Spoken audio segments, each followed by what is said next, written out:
Bueno, y como ya les informaba, en la mañanera de ayer el presidente López Obrador respaldó a la Comisión Nacional de Derechos Humanos que dirige Rosario Piedra en su postura contra el INE sobre la iniciativa en materia electoral. El presidente dijo que la democracia en México no es por el INE.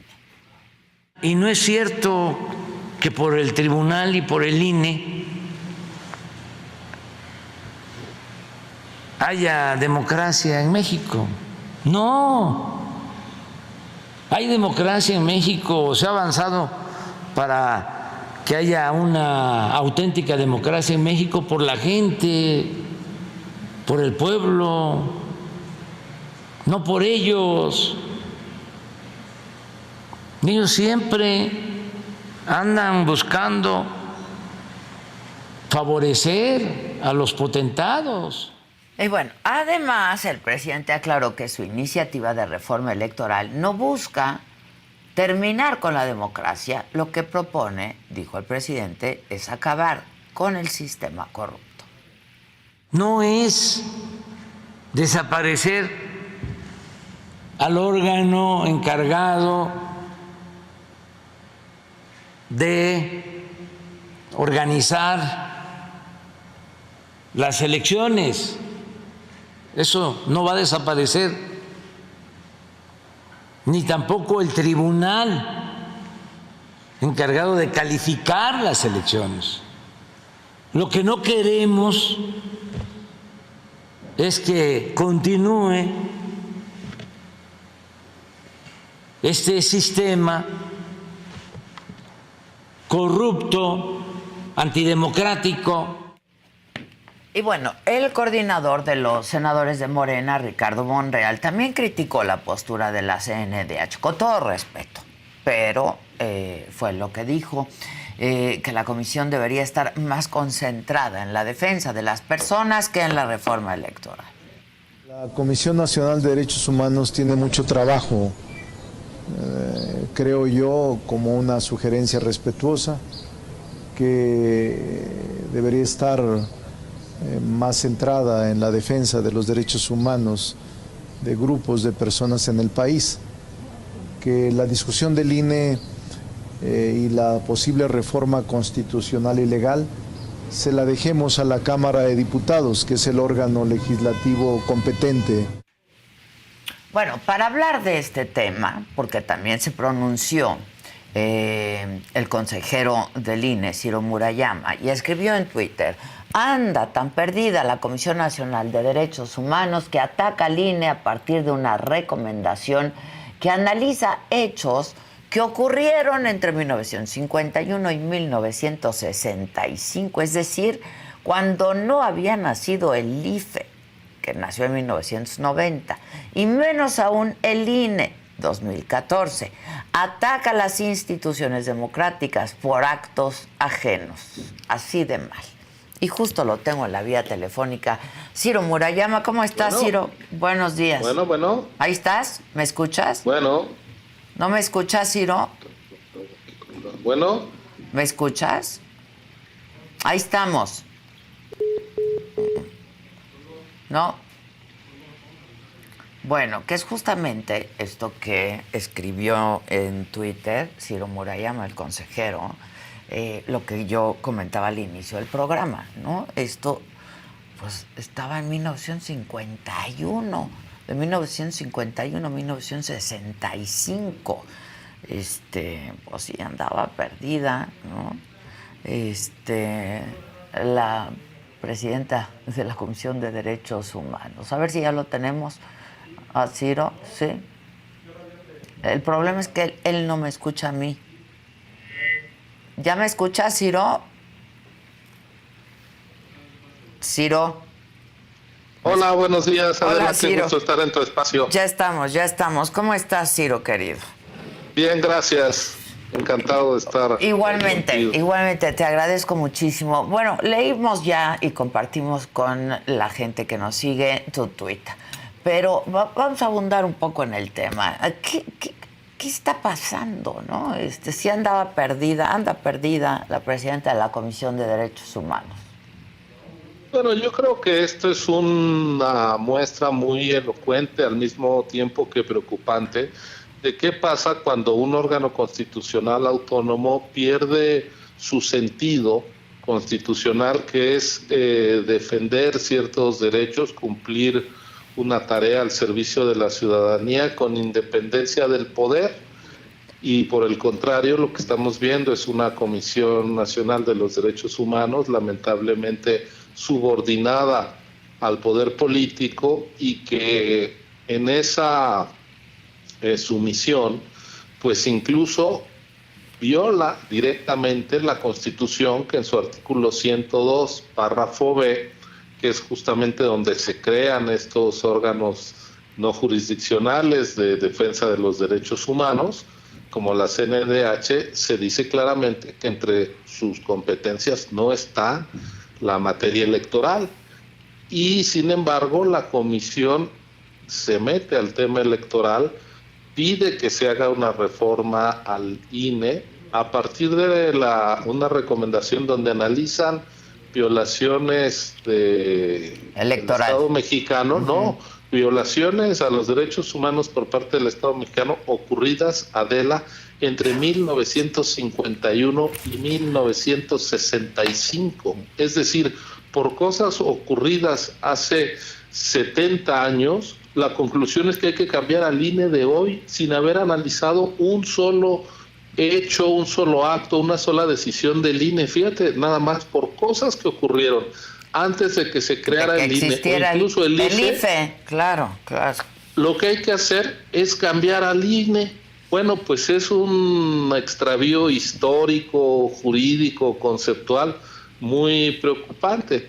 Así que, pues lo que estamos viendo es un uso de esta comisión, pues ya con fines políticos, porque lo que hace es, violando la Constitución, insisto, sumarse a una campaña de ataques contra el INE que estamos pues viendo desde hace tiempo, que vienen básicamente desde la Presidencia de la República, hay que decirlo, y que trata de afectar las bases, los pilares del sistema electoral que ha permitido que en México tengamos renovación pacífica del poder gracias al voto libre y secreto de la ciudadanía.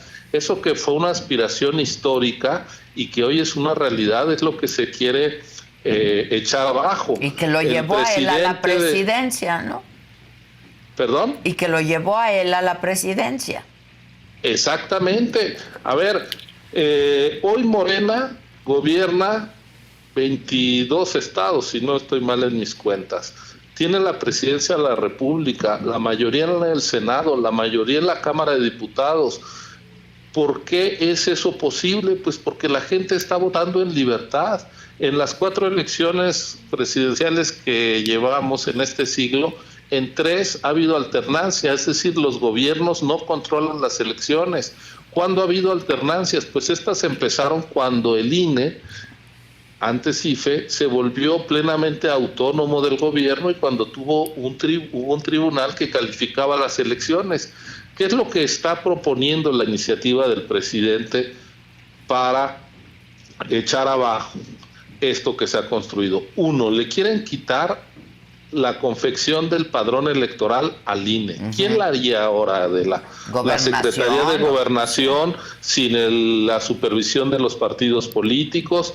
¿Será el operador político del presidente el que borre ciudadanos del padrón, suba posibles difuntos como había antes, muevan a la gente de domicilio para que no encuentre su casilla para votar? Es decir, todo eso que ya se vivió en los años 80 estaría por regresar, porque insisto, el padrón electoral es la base de una elección confiable. Si tú no sabes quiénes son los electores, la elección no puede ser confiable. Claro. Entonces, eso se lo quieren quitar. La quieren regresar a donde pues tanto trabajo costó sacarla, ¿no?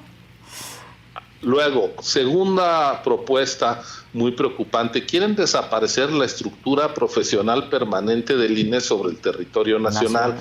hoy tenemos una muy buena costumbre, que es que cuando hay elecciones, las casillas del INE están instaladas por ciudadanos en todas las ciudades y rincones del país, incluso ahí donde no entran otras instituciones del Estado, hay una casilla del INE. ¿Por qué? Pues porque nuestra gente trabaja todo el tiempo en el territorio, los conocen en los pueblos, en las comunidades, en los barrios. A las zonas más apartadas mandamos los módulos móviles de credencialización y la gente sabe que el INE no está ahí para hacer intervenciones de ningún tipo, sino para dar la credencial para votar y luego para instalar las casillas. Esa confianza enorme que hay de la ciudadanía en el INE se debe a nuestro trabajo permanente, a que están los módulos 900 operando todos los días en todas las ciudades del país.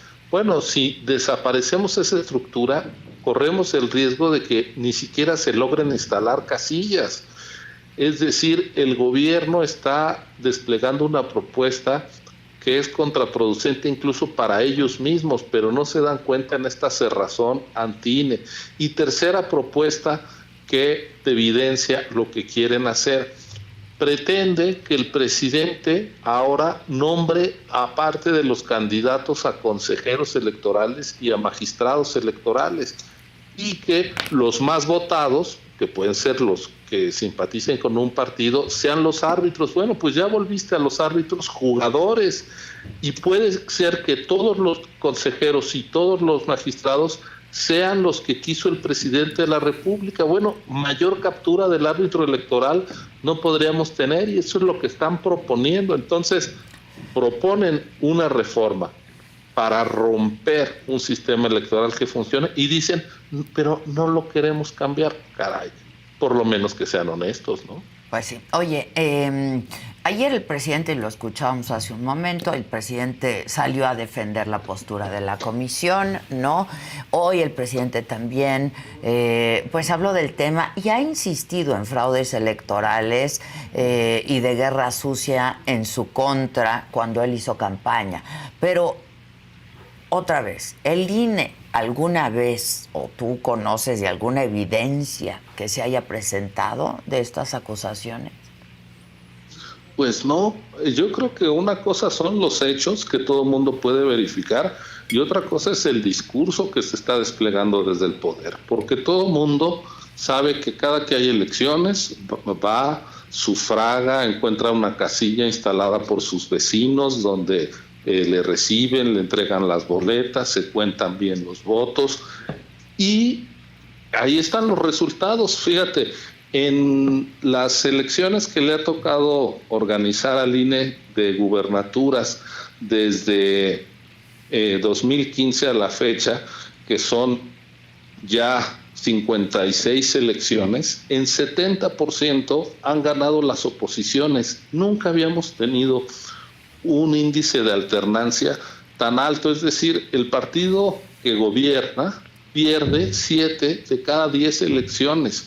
Bueno, eso es porque las elecciones son limpias y la gente puede ejercer su voto de castigo, puede buscar otras opciones si no le gusta cómo está gobernando quien tuvo la responsabilidad. Es decir, todos los datos que confirman elecciones limpias y una vida electoral íntegra están delante de nuestros ojos.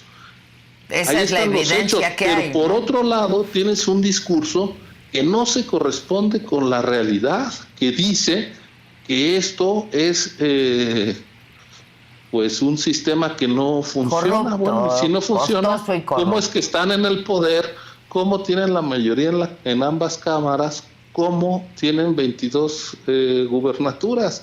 ¿Fueron elecciones sucias? Por favor, de ninguna manera. Entonces, yo creo que lo que estamos viendo es una embestida autoritaria para dañar los pilares de una construcción que es de todos. El INE, pues no somos los consejeros, aquí estamos por un tiempo, algunos ya estamos muy cerca de acabar nuestro periodo de 9 años. 2023.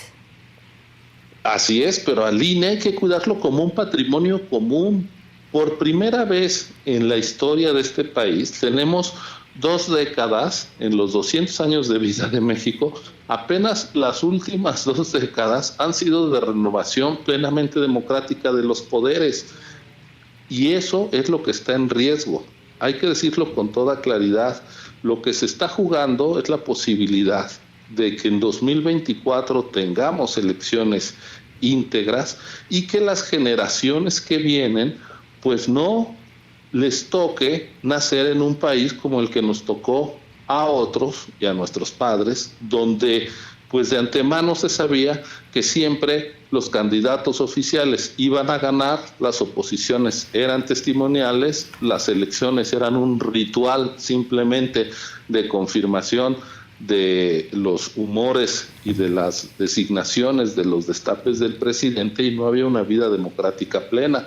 Yo creo que sí estamos ante el riesgo de una regresión autoritaria, y venturosamente la ciudadanía creo que está muy consciente de eso, porque todos los estudios de opinión demuestran que hay una apreciación muy favorable hacia el INE en la sociedad. Un reconocimiento de... Sí.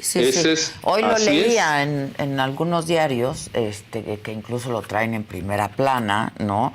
Incluso, bueno, pues la nota de ayer, y que también publican periódicos hoy, pues lo que ha dicho el episcopado mexicano, ¿no? Respecto al INE. Entonces... a ver, hay algunos analistas que dicen pues que la reforma electoral no va a pasar. ¿Coincides, Ciro?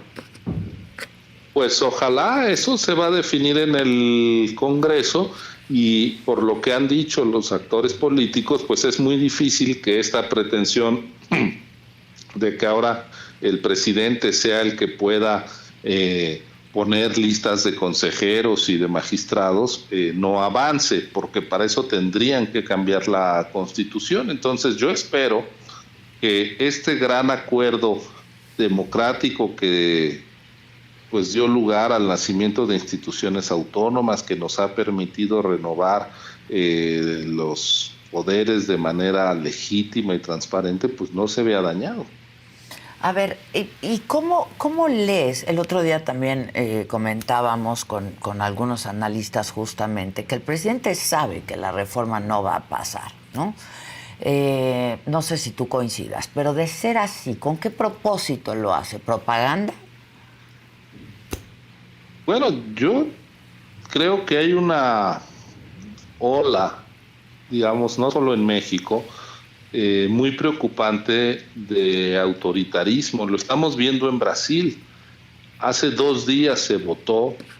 Lula tuvo más de 2 millones de votos por encima del presidente Bolsonaro, y es la hora en que el presidente Bolsonaro no ha reconocido. Entonces, la democracia requiere de demócratas, y lo que hemos visto son gobernantes que cuando ganan, como Trump, como Bolsonaro, están satisfechos, pero luego empiezan a poner en duda el sistema electoral con el que incluso ellos ganaron. Ajá. Trump pues orquestó la toma del Capitolio en Washington el 6 de enero del año pasado, pues de manera muy irresponsable. Bolsonaro, que ganó hace 4 años con un sistema electoral, allá en Brasil votan con urna electrónica, pues ahora empezó a cuestionar, parte de su campaña fue atacar al Tribunal Electoral de Brasil, y yo creo que ese tipo de conductas que hemos visto en estos otros 2 grandes países de nuestro continente, pues las estamos percibiendo también aquí, es decir, un ataque a las reglas y a las instituciones electorales, pues por si el resultado electoral no llega a ser el que quien está en el poder espera, ¿no? Pero pues eso lo que nos señala es que es aún más importante reforzar la autonomía del árbitro, que tenemos que preservar todo aquello que nos permite transparentar un resultado electoral, y que es fundamental de aquí a 2024. 1, que el padrón electoral no sea manipulado por el gobierno o por ningún partido en lo individual, que sea esa base de credibilidad que hoy es, que todos tengamos nuestra credencial para votar, que sepamos que en nuestra casilla nos va a estar esperando la boleta, que esa casilla la van a instalar nuestros vecinos que fueron sorteados y capacitados por el INE, que no van a ser las estructuras de operadores de programas políticos o de programas sociales del gobierno, sino nuestros vecinos, una elección ciudadana como han sido las anteriores, y que los votos se cuenten con toda pulcritud y esa noche tanto el programa de resultados electorales del INE como el conteo rápido del INE digan quién es el ganador, que no vayamos al riesgo de una caída del sistema como ocurrió en 1988. Es decir, tenemos que apelar al ABC de nuestra salvaguarda democrática, que es que se sepa con claridad quién ganó y que la gente pueda votar en secreto y en libertad sin ningún impedimento. ¿Qué es lo que garantiza que eso opera? Pues las normas y las instituciones que hoy tenemos. ¿Y qué es lo que quiere el gobierno? Destruir, afectar las normas e instituciones que hacen posible esa certeza democrática. Entonces, pues yo creo que sí estamos ante una disyuntiva entre mantener la democracia para desde la democracia enfrentar todos los problemas que tiene el país, caray, pues si es que esta no es una democracia de alta calidad por los malos resultados que tenemos, la inseguridad, la pobreza, la desigualdad, la corrupción, pero no va a ser dinamitando las elecciones genuinas como vamos a resolver nuestros problemas. Y tenemos que cuidar la democracia incluso del daño que le quieren hacer quienes han sido sus principales beneficiarios, que son quienes hoy están en el poder y desprecian esas reglas y las quieren dañar. Es como si alguien ya logró subir gracias a una escalera y llegando arriba sube la escalera para que nadie más pueda subir. ¿No? La escalera debe de seguir ahí. Oye, Ciro, ya habrá oportunidad de que espero que hablemos más largo, pero a ver, tú te vas en el 2023 después de la elección del Estado de México y de Coahuila. No, el 3 de abril es el último día que yo trabajaré como consejero electoral. ¿Y el consejero presidente? También nos vamos fecha. 4 consejeros. Son 3 de abril. A ver, es que el 4 de abril de 2014 nació el INE y fuimos designados 11 consejeros con distintos periodos. 4 de nosotros recibimos un nombramiento por 9 años. Exacto. El consejero presidente, el consejero José Roberto Ruiz Saldaña, la consejera Adriana Favela y yo. Entonces, pues ya constitucionalmente cumple nuestro plazo y acabaremos como debe ser. Incluso hay quien pretendió pues que nos fuéramos antes, desde hace tiempo ha habido amagos. Yo creo que el que nosotros terminemos nuestro periodo constitucional, pues es un triunfo del INE autónomo. Sin duda, sin duda. Ahora, ¿qué riesgos ves para el próximo año, 2023, Estado de México y Coahuila? Bueno, pues yo lo primero es que una vez que la Corte ya dijo que fue anticonstitucional el recorte que se hizo al INE el año pasado para el presupuesto de este año y que no pudimos instalar todas las casillas de revocación de mandato, recordarás en abril. Sí, claro. Que nos recortaron y luego nos culpaban, ¿no? La Corte ya dijo, no, a ver, quien actuó contra la Constitución fue la Cámara de Diputados, que recortó sin ningún criterio, sin dar razones, de manera arbitraria.